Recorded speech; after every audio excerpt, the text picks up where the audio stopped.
Good morning students. Today we will do question number 6 exercise 7.2. इससे पहले मैंने आपको क्वेश्चन नंबर 4 और 5 की वीडियोस भेजी है. Now question number 6. If 1 and 2, 4 and y, x and 6 and 3 and 5 are the vertices of a parallelogram taken in order. अगर हम A B C D P Q R S कुछ भी आप name ले सकते हैं यहाँ पर, तो आप एक क्वाड्रिलेटरल बना रहे हैं और उसने कहा है कि इस क्वाड्रिलेटरल पैरेललोग्राम है और पैरेललोग्राम में ए बी सी डी और उसके कोऑर्डिनेट्स आपको दे रखे हैं यहाँ पर पॉइंट्स बना करके 1 2 4y x6 एंड 3 5. अब उसने आपसे कहा है कि divided by the x axis and parallelogram taken in order find x and y. आपको इसमें x और y की वैल्यू बतानी है सिर्फ. तो आपको पता है कि पैरेललोग्राम है तो इसके जो डायगोनल्स होंगे वो भी यहाँ पर मिल जाएंगे हमको, B D and A C. तो now here it is a parallelogram, so we find mid point. Parallelogram है तो हमें मिड पॉइंट चाहिए होगा. मिड पॉइंट यहाँ पर P आ गया. जो P है ये यहाँ पर मिड पॉइंट बन गया यहाँ पर. ठीक है, तो मिड पॉइंट ऑफ ए सी, अगर हम ए सी के मिड पॉइंट की बात करें तो P है और बी डी के मिड पॉइंट की बात करें तो भी ये P बन जाएगा. ठीक है, तो mid point of A C equal to mid point of B D, दोनों का मिड पॉइंट सेम है. तो अब ए सी की बात कर रहे हैं हम, तो ए के कोऑर्डिनेट्स 1 2 हैं और सी के कोऑर्डिनेट x6 हैं. बी डी की बात करेंगे तो बी के कोऑर्डिनेट 4y होगा और डी का कोऑर्डिनेट 3 5 होगा. तो A C equal to B D हमने कोऑर्डिनेट्स लिख दिए और x1 y1 x2 y2 same as.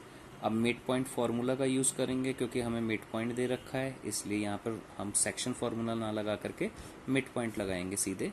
तो x2 plus x1 upon 2 y2 plus y1 upon 2 same है. सेकेंड साइड जाएंगे बी डी के लिए, वहाँ पर भी यही फार्मूला लगेगा. अब x2 प्लस x1, तो x2 हमारा x है और प्लस 1 x1 जो है 1 है, तो x प्लस 1 अपॉन 2. और इस तरफ y2 प्लस y1 है तो 6 प्लस 2 हमारा अपॉन में 2 इक्वल टू. इस तरफ आएंगे, यहाँ पर देखेंगे x2 हमारा 3 है और यहाँ पर 4 है, तो 3 प्लस 4 अपॉन 2.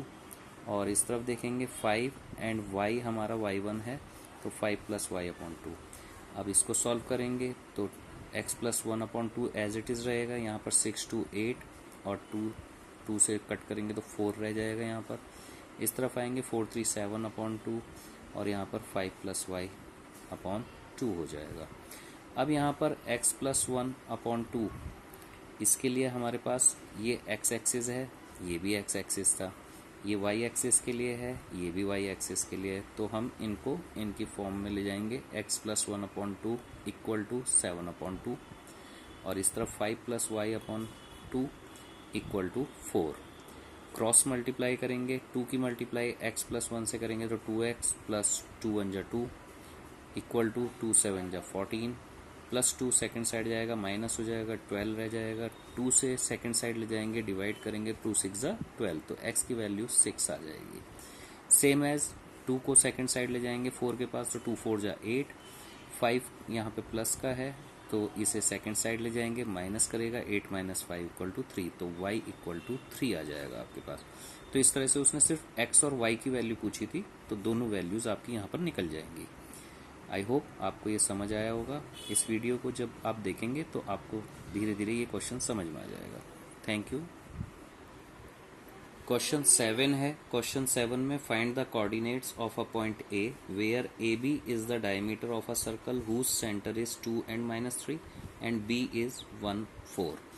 उसने कहा है कि एक सर्कल है, उसमें ए बी डायमीटर है, जिसमें ए एक्सिस उसने नहीं दे रखा है, बी एक्सिस आपको दिया है 1 and 4 और साथ में जो मिड पॉइंट है वो आपको दे रखा है O 2 and -3. अब उसने कहा है कि आपको find the coordinate of point A के कोऑर्डिनेट बताने हैं. तो ए के कोऑर्डिनेट्स में हम पहला कोऑर्डिनेट x मान लेंगे, दूसरा कोऑर्डिनेट y मानेंगे. यहाँ पर भी मिड पॉइंट लग रहा है क्योंकि मीडियम दे रखा है आपको, middle number. Here A B is the diameter, O is the mid point of A B, तो let A point be x and y. हमने ए के पॉइंट क्या मान लिए, x and y. So for x coordinate, जब हम x coordinate की बात करेंगे तो x1 प्लस x2 अपॉन 2, और ऐसे ही x प्लस 1 अपॉन 2 हो जाएगा यहाँ पर, क्योंकि x हमारे पास है और प्लस 1 है, तो x प्लस 1 अपॉन 2। ऐसे ही y का करेंगे तो इसको हम सॉल्व करेंगे तो 2 आ जाएगा यहाँ पर, क्योंकि यहाँ पर हमारे को 2 दे रखा है इसका, तो 2 सेकेंड साइड जाएगा, 2 2 जब 4, x plus 1 equal to 4 plus 1 second side जाएगा, माइनस 1 हो जाएगा, 4 माइनस 1 3, तो x की जगह पर हमारे पास 3 आ गया। अब ऐसे ही हम y कोऑर्डिनेट के लिए निकालेंगे। y कोऑर्डिनेट के लिए जो मिडिल पॉइंट दे रखा है वो हमारे को -3 दिया है, तो y1 plus y2 upon 2 equal to y1 की जगह पर हमारे पास y रहेगा, y2 की जगह पर 4 रहेगा अपॉन 2 इक्वल टू -3, क्योंकि हमारा जो मिडिल पॉइंट है वो -3 दिया y एक्सिस के लिए। तो y प्लस 4 इक्वल टू 3 2 जा 6 -6, ये प्लस का 4 है, सेकंड साइड जाएगा, माइनस का 4 हो जाएगा, -6 और -4 दोनों को जोड़ेंगे तो -10 हो जाएगा, तो y एक्सिस हमारा -10 आ गया। इस तरह से x3 और y -10 आ जाएगा। आई होप आपको 6 और 7 क्वेश्चन समझ आ गया होगा। आगे की वीडियो में आप क्वेश्चन नंबर 8 9 देखेंगे। Thank you, have a nice day.